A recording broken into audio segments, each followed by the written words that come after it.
Now, in the last video, we talked about our ball screen breakdown and how you need to find what aspects of that ball screen you need to work on. You're going to break down all those details and find those nuances.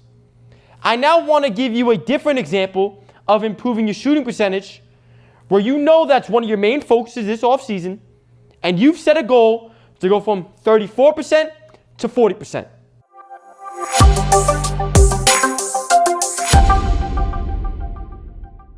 Now, with this skill breakdown, like I said, your main focus is improving your shooting percentage. And you noticed by looking back at your mechanics that you've got to improve your release, you've been off balance on some of your shots, and you simply weren't making the open shots in those game situations. You're then going to take those keys that you've noticed and then break down those details. When improving your release, you know that you've got to make sure your backspin is perfect. So you've got to improve your touch, get that ball rolling off your fingers. Maybe it's creating a little bit more of a gap so you have more control to get that ball to roll off your fingers to create that backspin. Then it's saying, okay, well, I've got to be able to funnel that ball off my fingers. So instead of me just shooting that ball and letting my fingers drift left or right, let me make sure that ball's coming off my thumb, my pinky finger, my ring finger, where now I can create that funnel where the ball is releasing off my index and middle finger, and now I have that tight funnel to make sure that that ball is going directly at the rim. And then it's saying, okay, now I've got that touch down, I've got that funneling concept down, okay, now let me improve my wrist snap. Let me make sure that wrist snap is as hard as possible so I can improve my range, be more consistent, and finish directly at the rim. Same thing can be said with your balance. You've noticed that you've got a little bit of a fade, maybe it's a twist, and you said, okay, I've got to improve my base, my posture, and be able to move better. So it's with your base, you're going to get wider, you're going to get 10 toes to the rim.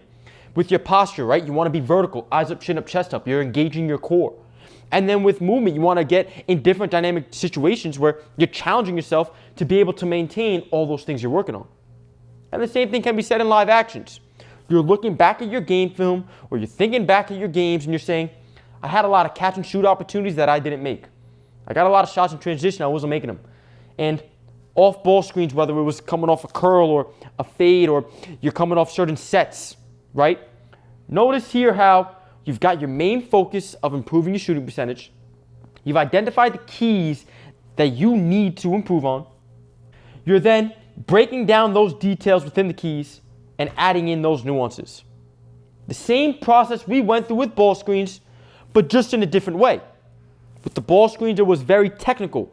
It was, these are the reads, and this was that. With your shooting, it was, listen, I noticed I was struggling off my release, my balance, and my live actions, and well, let me attack those. This is the kind of skill breakdown you need to be doing with your own game. You've got to date back to those strengths and weaknesses, that film, those stats that you were tracking, the shots you were taking.